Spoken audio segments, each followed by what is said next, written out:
Hi friends, welcome back to Sajinas kitchen. ഇന്ന് ഞാൻ തയ്യാറാക്കാൻ പോകുന്നത് ചിക്കൻ കബാബിൻ്റെ റെസിപ്പിയാണ്.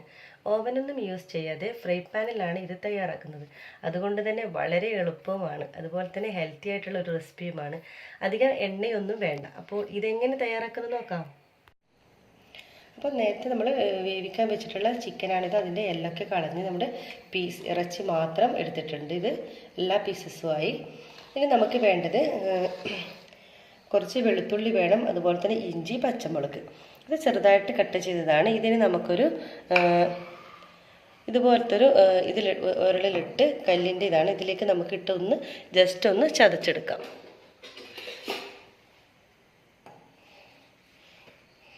ഇത് ഓരോന്നായി നമുക്ക് ഇട്ട് കൊടുക്കാം.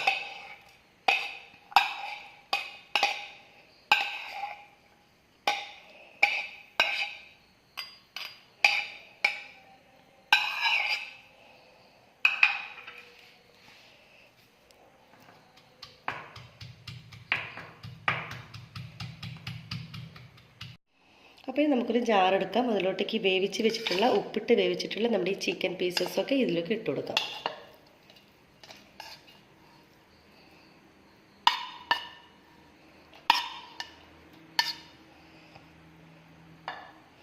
പിന്നെ ഇതിലോട്ടേക്ക് ഒരു മുട്ട ആഡ് ചെയ്ത് കൊടുക്കാം. പിന്നെ വേണ്ടത് നമ്മുടെ ഈ ചതച്ച് വെച്ചിട്ടുള്ള ഇഞ്ചി, വെളുത്തുള്ളി, പച്ചമുളക് ആഡ് ചെയ്ത് കൊടുക്കാം.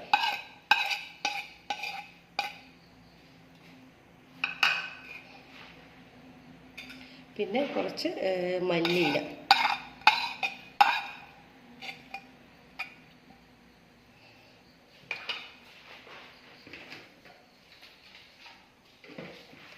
ആവശ്യത്തിനുള്ള ഉപ്പ്.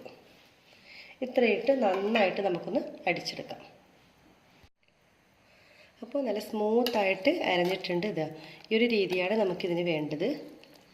അധികം പേസ്റ്റും ആകരുത്, അധികം തെരുതിരിപ്പും അല്ലാത്ത നിലയിൽ, ഒരു നല്ല നിലയിൽ തന്നെ അടിച്ചെടുക്കാം. ഇനി നമുക്കിതൊരു ബൗളിലേക്ക് മാറ്റാം. അപ്പോൾ നമ്മുടെ ഇതിലോട്ടേക്ക് ഇനി ചേർത്ത് കൊടുക്കേണ്ടത് ബ്രെഡ് ക്രംസ് ആണ്, അതായത് ബ്രെഡ് പൊടിച്ചത്. ഇപ്പം ഞാൻ 1 കപ്പ് ബ്രെഡ് പൊടി എടുത്തിട്ടുണ്ട്. നമുക്കിതിൽ ചേർത്ത് കൊടുക്കാം. ആദ്യം പകുതി ചേർത്ത് കൊടുക്കാം, പിന്നെ അതിന് ശേഷം ബാക്കി ചേർത്ത് കൊടുക്കാം. നന്നായിട്ടൊന്ന് ഇത് മിക്സ് ചെയ്ത് കൊടുക്കാം. ഇപ്പം നന്നായിട്ട് കുഴച്ച് വെച്ചിട്ടുണ്ട്. ഇനിയിപ്പോൾ ഒരു 15 മിനിറ്റ് നമുക്ക് ഫ്രിഡ്ജിൻ്റെ താഴത്തെ നിലയിൽ വെക്കാം. അപ്പോൾ നമ്മൾ 15 മിനിറ്റ് ഫ്രിഡ്ജിൽ വെച്ചിട്ടുള്ള കബാബിൻ്റെ കൂട്ടാണിത്.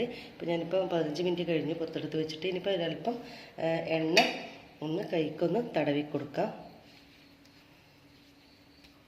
ഞാനിപ്പോൾ ഓൾറെഡി കബാബ് ചെയ്യുന്നത് ഇതുപോലത്തെ ഒരു കബാബിൻ്റെ ഗ്രില്ലിലാണ്. അപ്പോൾ ഇതിൽ സാധാരണ ഇതിൽ കോർത്തിട്ടാണ് നമ്മൾ ഗ്രില്ലിലോ ഓവനിലൊക്കെ ഇതിലാണ് നമ്മൾ സാധാരണ ചെയ്യാറ്. ഇപ്പം ഞാനിപ്പോൾ ഇത് വെച്ചിട്ട് ഞാൻ പാനിലാണ്. അപ്പോൾ ഇതെങ്ങനെ ചെയ്യുന്നത് കാണിച്ചു തരാം. അപ്പോൾ ആദ്യം തന്നെ നമുക്കിതിൽ നിന്നൊരു ഉരുള മാവ് എടുക്കാം.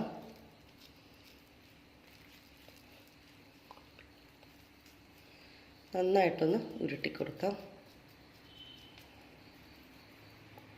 അതിനുശേഷം നമ്മുടെ ഇതിലോട്ടേക്കൊന്ന് കോർത്ത് കൊടുക്കാം.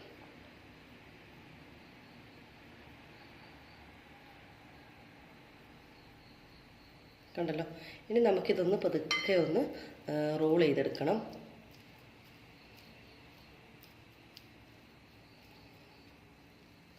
ഒന്ന് പ്രസ് ചെയ്ത് കൊടുക്കാം. അപ്പോൾ ഞാനിപ്പോൾ നമ്മളൊരു കുറച്ചൊന്ന് പരത്തധികം തിന്നാക്കി പരത്തരുത്. അപ്പോൾ ഇങ്ങനെ ഒരു ഷേപ്പിലാക്കി വെച്ചിട്ടുണ്ടെങ്കിൽ നമുക്കിതൊരു ചൂടായ ഒരു പാനിലോട്ടേക്ക് ഇട്ട് കൊടുക്കാം.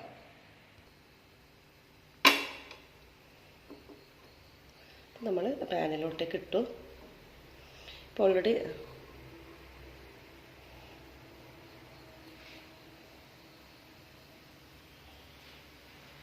അടിഭാഗം ഒന്ന് ലൈറ്റ് ബ്രൗൺ കളറാകുമ്പോൾ നമുക്കിതൊന്ന് തിരിച്ചിടാം. അപ്പോൾ ബാക്കിയെല്ലാം ഞാനിതുപോലെ ചെയ്തിട്ടുണ്ട്. ഇപ്പോൾ ഒരു ഭാഗം ആകുമ്പോൾ നമുക്കിതൊന്ന് മറിച്ചിട്ട് കൊടുക്കാം. അപ്പോൾ ബാക്കിയെല്ലാം ഞാനിതുപോലെ ചെയ്തിട്ടുണ്ട്. ഇപ്പോൾ ഒരു ഭാഗം ആകുമ്പോൾ നമുക്കിതൊന്ന് മറിച്ചിട്ട് കൊടുക്കാം. അപ്പോൾ നല്ല രണ്ട് ഭാഗം ഒരുപോലെ വന്നിട്ടുണ്ട്. ഇനി നമുക്കൊരു സെർവിങ് പ്ലേറ്റിലോട്ടേക്ക് മാറ്റാം. അപ്പോൾ നമ്മുടെ ചിക്കൻ കബാബ് ഒരു സെർവിങ് പ്ലേറ്റിലോട്ടേക്ക് മാറ്റിയിട്ടുണ്ട്. അപ്പോൾ നല്ല എളുപ്പത്തിൽ തയ്യാറാക്കാൻ പറ്റും, കുട്ടികൾക്ക് ഏറെ ഇഷ്ടപ്പെടും. നല്ല ഹെൽത്തി ആയിട്ടുള്ള ആണ് ഈ ചിക്കൻ കബാബ്. അപ്പോൾ എല്ലാവരും തന്നെ ട്രൈ ചെയ്ത് നോക്കണം, ഫീഡ്ബാക്ക് അറിയിക്കുക. ഇതുവരെ സബ്സ്ക്രൈബ് ചെയ്യാത്തവരുണ്ടെങ്കിൽ തീർച്ചയായും സബ്സ്ക്രൈബ് ചെയ്യണം. ലൈക്ക് ചെയ്യാനും ഷെയർ ചെയ്യാനും മറക്കരുത്. ബെൽ ബട്ടൺ ക്ലിക്ക് ചെയ്താലേ ഞാനിടുന്ന പുതിയ വീഡിയോസിൻ്റെ നോട്ടിഫിക്കേഷൻ നിങ്ങൾക്ക് ലഭിക്കുകയുള്ളൂ. അപ്പോൾ എല്ലാവർക്കും താങ്ക് യു. അപ്പോൾ നല്ല രണ്ട് ഭാഗം ഒരുപോലെ ഒരിഞ്ഞ് വന്നിട്ടുണ്ട്. ഇനി നമുക്കൊരു സെർവിങ് പ്ലേറ്റിലോട്ടേക്ക് മാറ്റാം. അപ്പോൾ നമ്മുടെ ചിക്കൻ കബാബ് ഒരു സെർവിങ് പ്ലേറ്റിലോട്ടേക്ക് മാറ്റിയിട്ടുണ്ട്. അപ്പോൾ നല്ല എളുപ്പത്തിൽ തയ്യാറാക്കാൻ പറ്റും, കുട്ടികൾക്ക് ഏറെ ഇഷ്ടപ്പെടും. നല്ല ഹെൽത്തി ആയിട്ടുള്ള ആണ് ഈ ചിക്കൻ കബാബ്. അപ്പോൾ എല്ലാവരും തന്നെ ട്രൈ ചെയ്ത് നോക്കണം, ഫീഡ്ബാക്ക് അറിയിക്കുക. ഇതുവരെ സബ്സ്ക്രൈബ് ചെയ്യാത്തവരുണ്ടെങ്കിൽ തീർച്ചയായും സബ്സ്ക്രൈബ് ചെയ്യണം. ലൈക്ക് ചെയ്യാനും ഷെയർ ചെയ്യാനും മറക്കരുത്. ബെൽ ബട്ടൺ ക്ലിക്ക് ചെയ്താലേ ഞാനിടുന്ന പുതിയ വീഡിയോസിൻ്റെ നോട്ടിഫിക്കേഷൻ നിങ്ങൾക്ക് ലഭിക്കുകയുള്ളൂ. അപ്പോൾ എല്ലാവർക്കും താങ്ക് യു.